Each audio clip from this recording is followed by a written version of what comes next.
ကောင်းဆောင်မှုနဲ့ပတ်သက်ပြီးတော့တွေ့ကြုံလေးတစ်ခုကို share လုပ်ပေးချင်ပါတယ်။ပြီးခဲ့တဲ့ဘက်ကကျမ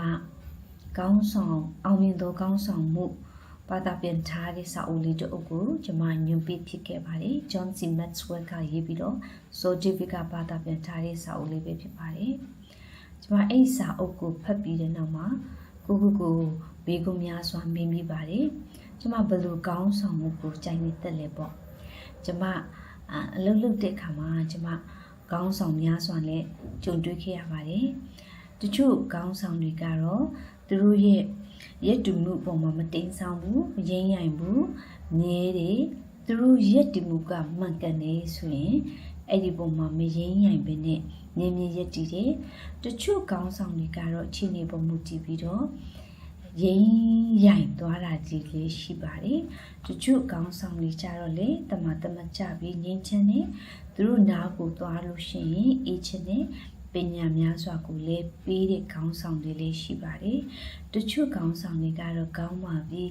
ခက်ထန်တဲ့ဥဆောင်မှုကိုပြုလုပ်နေသူတွေကိုလည်းကျမတွေ့ကြုံကြုံတွေ့ခဲ့ရပါတယ်။ကျမကိုလည်းမေးမိပါတယ်။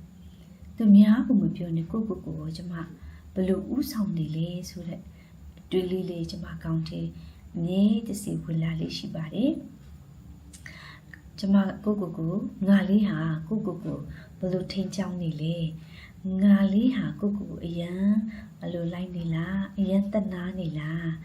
ငါလေးဟာကိုရင့်ကျက်မှုကိုရဲ့ရင့်ကျက်မှုကိုဘယ်လိုအတိတ်ပဲဖွင့်ဆိုပြီးတော့နေထိုင်နေလဲကိုဘယ်လိုဥဆောင်နေလဲ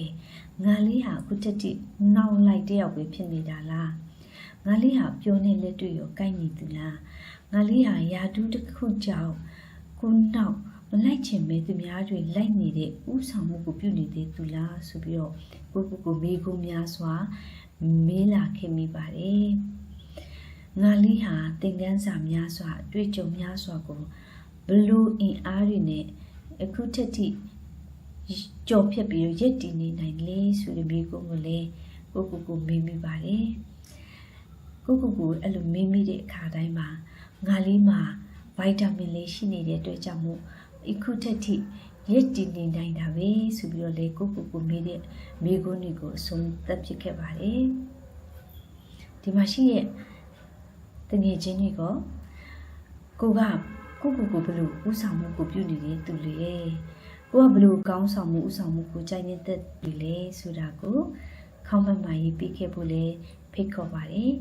နောက်ဗီဒီယိုတွေမှာကျမတို့